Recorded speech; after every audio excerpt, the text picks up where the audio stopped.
इमरान खान साहब बात कर रहे हैं कि उनका आखिरी पत्ता अब उनके पास मौजूद है। आखिरी पत्ता मुमकिन तौर पर क्या हो सकता है। अमेरिका में बरकी साहब हैं, हमारे यहाँ पाकिस्तान में साड़ी गल हो गई है, तो उधर से मैसेज आया है कि साड़ी गल हो गई है। खान साहब ने 5 रुकनी मुज़ाकराती टीम बनाई है और साथ में एक अल्टीमेटम दिया है, जुडिशल इंक्वायरी करवाई जाए। अगर नहीं होती तो पाकिस्तान तहरीक इंसाफ सिविल नाफरमानी की तहरीक का आगाज करेगी। पानी पीटीआई पुराने लोगों को गले लगा रहे हैं। शेख रशीद साहब जो हैं कल वो भी मिले, फवाद साहब भी मिले, बड़ी कहते तवील गुफ्तगू हुई। अस्सलाम वालेकुम नाज़रीन, मैं हूं आदिल निज़ामी और आप देख रहे हैं मेरा डिजिटल चैनल। आज का व्लॉग बानी पीटीआई इमरान खान साहब के हवाले से है। वो बात कर रहे हैं कि उनका आखिरी पता अब उनके पास मौजूद है। अब वो उस आखिरी पते का इस्तेमाल करेंगे और सारा जो निज़ाम है या जो सारी पाकिस्तान तहरीक इंसाफ के लिए सूरत हाल है वो यकसर बदल कर रह जाएगी। तो बानी पीटीआई का आखिरी पत्ता मुमकिन तौर पर क्या हो सकता है, आज के व्लॉग में ये डिस्कस करेंगे और उसकी किस तरह एग्जीक्यूशन होगी। पहले तो हमने ये देखना है कि पाकिस्तान तहरीक इंसाफ की जो पॉलिटिक्स है वो इस नहज पर आन पहुंची है कि उसने अपनी मुख्तलिफ जो ऑप्शंस थे वो सब यूज़ कर लिए। वो एजिटेशन की सियासत हो, वो बैक चैनल मुज़ाकरात करने की कोशिश हो, वो इंटरनेशनल लेवल पे हुकूमत पाकिस्तान पर रियासत पाकिस्तान को प्रेशराइज़ करना हो, वो IMF को लेटर लिखने हो, वो UNO को लेटर लिखने हो, वो अमेरिकन सेनेट को मुख्तलिफ रैयती जो खतूत है वो लिखना हो, ब्रिटिश पार्लिमान में बात करनी हो, कनेडियन पार्लिमान में बात करवानी हो, ये सारी की सारी चीज़ें लॉबीज़ के ज़रिए हो गई। लेकिन इनका कोई ऐसा नतीजा नहीं निकला कि मुकामी सतह पर पाकिस्तान तहरीक इंसाफ को कोई रिलीफ मिले या इस्टेब्लिशमेंट हुकूमत या अदारे इस सूरत हाल को भांपते हुए या उसकी वजह से उस प्रेशर को लेते हुए तहरीक इंसाफ के साथ टेबल पर बैठ जाए। ऐसा कुछ नहीं हुआ।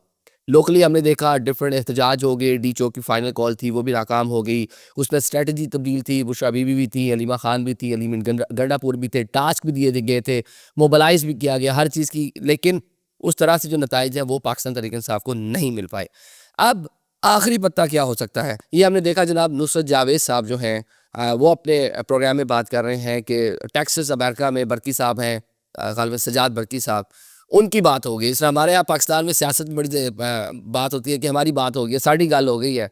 तो उधर से मैसेज आया है कि साड़ी गल हो गई है। साड़ी गल की हुई है जनाब कि ट्रंप जो है वो ओथ टेकिंग से पहले या कुछ बाद में किसी भी टाइम एक ट्वीट कर सकते हैं जो बानी पीटीआई के हवाले से होगा। ये नुसरत जावेद साहब जो हैं वो दावा कर रहे हैं और बड़े सीनियर सीजनड जर्नलिस्ट हैं, बड़ी पाकिस्तानी सियासत पर गहरी नज़र रखते हैं। उनकी बड़ी प्रेडिक्शंस जो हमने देखा माजी में भी वो सच साबित होती है। लेकिन अब ये वाली प्रेडिक्शन कितनी सच साबित होती है इसके लिए हमें वेट करना पड़ेगा। और क्या सवाल आगे ये पैदा होता है कि वहाँ से अगर कोई ट्वीट हो जाता है तो यहाँ मुकामी सतह पर लोकली यहाँ पे जो इस्टेब्लिशमेंट है, यहाँ पर जो आपकी गवर्नमेंट है वो उसको कितना उसको वक़्त देती है, ये भी एक सवालिया निशान है। अब ऐसा भी नहीं हो सकता कि वहाँ से अगर एक ट्वीट होगी तो अगले दिन ही दिन रात और रात दिन में तब्दील हो जाएगा। तो देखना पड़ेगा कि उसकी वक़्त कितनी होगी। दूसरे नंबर पे एक तो ये इंटरनेशनल लेवल पे स्पेकुलेशंस हैं कि ये आखिरी खान साहब का पता होगा। दूसरी जनाब बात की जा रही है कि जनाब खान साहब ने 5 रुकनी मुज़ाकराती टीम बनाई है और साथ में एक अल्टीमेटम दिया है कि 12-14 तारीख तक इनको इंगेज कर लें। अगर इनको इंगेज कर लेंगे बातचीत हो जाएगी। कुछ 2 निकाती जो मुतालबात हैं, एक तो जो जितने भी लोग कैद में हैं उनकी रिहाई, सेकेंडली 26 जो 9 मई और 26 अक्टूबर की जो डेट है, इन पे जो कुछ हुआ इसके ऊपर जुडिशल इंक्वायरी करवाई जाए। अगर नहीं होती तो पाकिस्तान तहरीक इंसाफ सिविल नाफरमानी की तहरीक का आगाज़ करेगी। अब पीटीआई सिविल नाफरमानी की तहरीक का आगाज़ करेगी तो सिविल नाफरमानी में होगा क्या? इसी नोयत का एक बार खान साहब पहले बिल्स वगैरह भी चला चुके हैं कि बिजली के बिल नहीं भरने, अपने जो फॉरेन रेमिटेंस है, जो बाहर से लोग आपको पैसा भेजते हैं वो आप हवाला हुंडी के ज़रिए मंगवाएं, और ये सारी चीज़ें पहले भी इस तरह की चीज़ें कर चुके हैं। उस टाइम सपोर्ट भी हासिल थी, कुछ नहीं हो पाया। तो अब क्या पाकिस्तान तहरीक इंसाफ इस तरह की पोजीशन में है कि सिविल नाफरमानी की तहरीक चला सके? और मौजूदा हालात में क्या उसके लिए ये इतना आसान होगा कि आप एक रैली, जलसा, जुलूस और वो चीज़ इस टाइम करने की पोजीशन में नहीं है, तो सिविल नाफरमानी कैसे करेंगे? हाँ, खैबर पख्तूनख्वा में हो सकती है। खैबर पख्तूनख्वा में अगर सिविल नाफरमानी होती है तो उसका अमूर हुकूमत जो है वो डिस्टर्ब होंगे। तो वहाँ पे गवर्नमेंट किसकी है? पाकिस्तान तहरीक इंसाफ की गवर्नमेंट है। तो अपनी ही गवर्नमेंट को डिस्टेबलाइज़ करेंगे, अपनी जो मामलात हैं उनको ख़राब करेंगे। मरकज़ी सतह पर पंजाब में यहाँ तो इस टाइम मुमकिन नज़र नहीं आ रहा।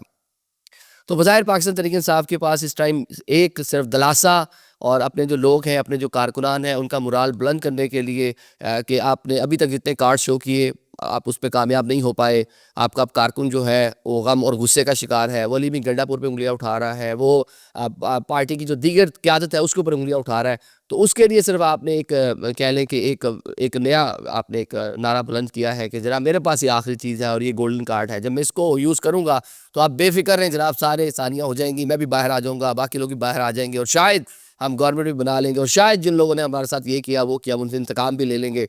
कभी वो बात करते हैं इंतकाम नहीं लेना, कभी करते हैं लेना है।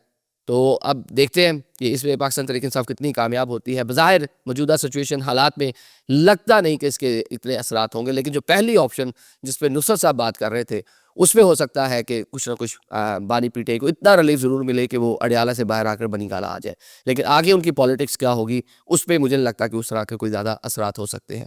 हमने देखा बानी पीटीआई पुराने लोगों को गले लगा रहे हैं। शेख रशीद साहब जो हैं कल वो भी मिले, फवाद साहब भी मिले, बड़ी कहते हुई गुफ्तगू हुई, एक तरफ अल्जान तराशियाँ भी हुई, जो मौजूदा क़यादत है वो बात करती रही कि जनाब आपने ये गलत कर दिया, आपने ये ठीक कर दिया।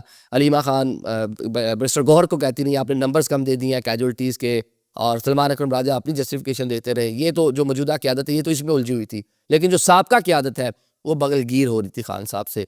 तो बज़ाहिर ये लग रहा है कि आने वाले कुछ टाइम में जो साबका लोग हैं, फवाद चौधरी जैसे लोग हैं, शेख रशीद साहब जैसे, ऑल तो पार्टी का हिस्सा नहीं थे लेकिन साथ अलाइंस तो था उनका, और इस तरह के जो लोग हैं, अली जैदी थे, ये लोग दोबारा से पार्टी के अंदर आते दिखाई दे रहे हैं। Thank you so much.